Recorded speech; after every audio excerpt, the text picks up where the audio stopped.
Another year around the sun since we started this tube adventure on the beach of San Francisco in 2015. Right away, we thought it could become something others would enjoy as well. Something that could go beyond us. Something worth sharing and teaching. And if you've been with us for any number of minutes, you know this is exactly what we did since day one. 9 years. Many new friendships and countless creative adventures later, we're still convinced there's so much more to unfold to this journey. This celebration is usually a good moment for us to take a step back and notice what we've done and experienced in the past 12 months. It serves as a reference point to see where we want to go from here. This time, we choose to look further back and share one thing that stands out for each year. Let's start from the beginning. That's well written. It was a good exercise to really try to boil it down to one thing that stands out. Yeah, something special that happened in every year, something that excites us, something that changed the trajectory of the future, something that when I look back at these images, I know it's from that year because there was kind of either the new thing or the special thing. And all of that combined together makes what we are now in 2024. 2015, the year of experimentation. Yeah, there's nothing special in that year, so... Well, nothing special. It was the not beginning. Starting well. The highlight of 2015 was the tubes, okay? Because we've been doing light painting for a long time before that, but suddenly in, what's the date? July 28th? Found out the tubes and went on the beach, play with that. Wow, boom. Our lives changed right away. So the highlight of this year is really the tubes. And then we started to play a lot, travel with those, and created a mess. So these shapes, I have no idea how I did those, but it's part of the beginnings. 2016. 2016, we kind of better defined the style. And these images with the milky orange tube with the blue hour is part of our signature, I guess. It's very typical of our work. Yep. Tu veux pas commencer? No. Okay, so moving on. I'm going to keep that. Did I forget something? Well, other than it quickly became emblematic of what we do, as you said. I think you said it. Yeah, the blue hour is the moment we don't want to miss when we go out. Normally, if we work outdoors, we're going to play during the blue hour. We're going to have a milky orange tube. Yeah, and we fell in love with the milky orange because it was so complementary with the blue hour. Mm-hmm. Matching colors, always matching colors. 2017, the feathers. The feathers. Okay, so a few months prior to that, we started to play a lot with sparklers. But then we did a trip on a small island. We couldn't fly with sparklers. It's not allowed. So we're like, okay, what are we going to put on top of the tube? And we thought about feathers. So we brought a couple of feathers. And suddenly on the island, there was a bunch of chicken. Quoi? The concept was crazy good, right? So that was it. We just put some feathers on top of the tubes. And it feels so smooth, so organic. So in a lot of cases, it's more subtle than sparklers. And continue. Yeah, you have a better way to say that. Add some poetry to what I'm saying, please. What? Christian enjoys how you're just throwing the ball on fire at me. Okay, I get it. The feather is dancing. And you're a dancer. So we both keep looking at the mic because it's not reliable. It keeps going off. Yeah, it's our second take, and we don't want to do it again. I'm hungry. So yeah, it's organic, and we really enjoy how it kind of appears and disappears. Yeah. Can you put an arrow to show where the feather is? Okay, good. And the rooster. Yeah. 2018, that's the year where we figure out that it is possible to do tube light painting and Milky Way within a single exposure. Somehow I thought that I would have to do composite my whole life, but no, it is possible. And the trick was easy. It was just about using a very dim flashlight. So it was about 50 lumens. Went up to 8 or even 13 seconds, and then boom, like super beautiful Milky Way with the tube, with everything perfectly balanced. So when I look at this picture, it feels a bit old because we improved the technique since then, but that was the year like we really figured that out. Okay, can you add that picture from just a few months ago that is better? We got better. We're gonna show you we're getting better. 2019. 2019 was the year of The small tube. the small tubes. Once again, later at night, not during the blue hour, we started to experiment with what we call the black tube with a small tube on top. The technique is similar, but it's more tricky because I have nowhere to hide. I have to be sideways and make sure like my butt is not sticking out. But when it works, it's very special, and that's the year I did it the most. There's this very special one with you releasing sand one hand after the other, and I wouldn't be able to get that with a complete tube, because that's the thing that is special about this picture, is the fact that we really see the sand flowing out of your hands, and I can achieve that only if I'm doing an outline. 2020, snow. Oh yeah, we were stuck at home, so couldn't travel. So we played in the snow. It was not our first times, but that's the year we started to really get into that, getting better equipment to survive a bit longer in cold temperature, mastering a bit more about just working in the snow.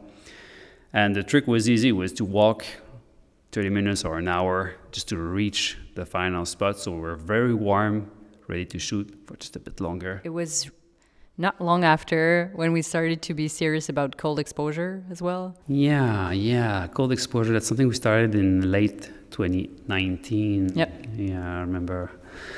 And then, we were doing Wim Hof breathing in winter, just trying to get better. And it worked. Now we almost enjoy it.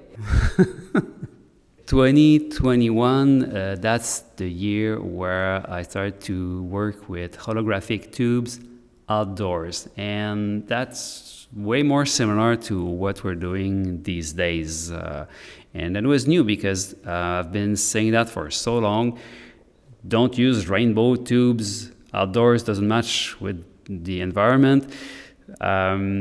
But yeah, the sugar tube, that's the thing, that's the highlight of that year. The sugar tube is so great with the blue hour under the right conditions. So you need to align a couple of things to make it work, but when you're working on the lake at the blue hour, it works. To me, it's one of those moments where we actually broke our own rules, and it works. As you said, we've been using holographic tubes indoors for much longer than that, but to be able to get these colors outdoors is something that is very exciting. 2022, that's the year where I forgot what it was about. Big sparklers. Big sparklers. We knew about the rainbow sparklers. We knew about that, but everything aligned, so we had a lot of time, a lot of different environments to really go deep with these sparklers. They are called rainbow sparklers, which can be found all around Vegas. What I didn't know is that to make the most out of those, you have to go very fast. And the faster you go, the less density you have around the tube. And that makes everything more even, and the sparklers are way longer. So my circle, because I do only circle, because there's nothing I can do as fast as this, so I do a very fast circle that takes about, I think it's a quarter of a second, maybe a half a second. That's very fast. I would say half a second. And in slow motion, it looks like this. It looks like it's raining fire. 2023, that's the year of the deep flower. That's a shape I've been doing since the beginning, but I wasn't doing it as much. But last year, I started to do, sometimes I was doing only deep flowers because it's very subtle, but there are so many variations that you can do with it, playing with the angle. So did you notice that since like in Bolivia, like the beginning of last year, started to do angles that felt new, like starting straight, going all the way down behind your dress as opposed to leaving an empty space. It feels obvious, but it was not as obvious in the years prior to like starting to do so many of those, trying to follow your pose. to make something beautiful. We've done a lot before, but I feel like it's because of a lot of repetitions that you can understand and control where you want to start, where you want to stop, and knowing the effect is going to have, knowing what it's going to look like and how it's going to complement my pose and the overall composition. Yeah, sometimes I just sit in the car and I look at the wipers. I imagine light painting. Tout est dans tout. This brings us to 2024. That's now. That's now. Yeah, my highlight so far, and I'm so excited about that. I'm using 2 tubes, 2 flashlights, but a single button. And 1 flashlight is on strobe, 1 on continuous. So Christian made us that very cool tool that I've been using non-stop for the past 2 months. I have only 2 pictures that I edited so far, but I'll have so many more coming up. So these are the 2 pictures. First one using a solid orange with a sugar with matching feathers on both. And second one, pinkish tube and a alien one. Very specific to this technique that I'm not doing a full circle. It's like a little bit more than half a circle. And these shapes are very safe. Maybe I should keep that for another video, but these shapes are very safe because if I do a full circle, my circle is going to be maybe 1 second. But as I'm doing just a bit over half a circle, the exposure is shorter, so you're sharper. It's fun, right? There will be more videos coming soon, both about the technique, how we use it, and how Christian actually created the tool for all the DIYers among you. And what's coming up for the rest of the year? Oh, wow. I was not ready for that. We're in editing mode currently. We're very late with so many videos that we want to publish, and I think we have 5 that are nearly ready. So we're going to finish that up. Some of the topics are about rocks and photo square, shooting vertical, and a bunch of other things. It's the middle of summer. We're going to keep doing camping for sure and do more studio work, but there's something much bigger coming up that we're not allowed to talk about yet, but it's going to be a big surprise before the end of the year. Yeah, and it's for you. It's for you, all of you, not for you. This is the 9th anniversary. Next year is going to be 10th. No pressure. We still don't know what we're going to do. Maybe nothing. Maybe nothing. We can never know for sure what lies ahead, but so far the ride has been a fulfilling one. Never would we have imagined that a simple plastic tube, a flashlight, and a feather could have such an impact on our lives and others. Thank you all for being part of this journey in one way or another. We've been saying this for a while now, but let me say it again. This is just the beginning.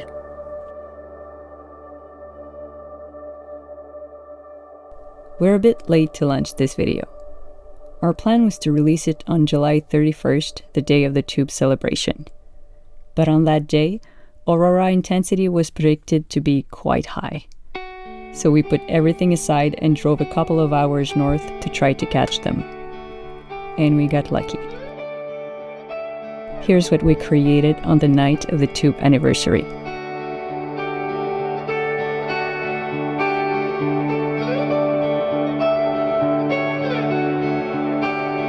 Okay, see you. Bye! Avez-vous mes bas? That's kind of it's an ending en queue de poisson.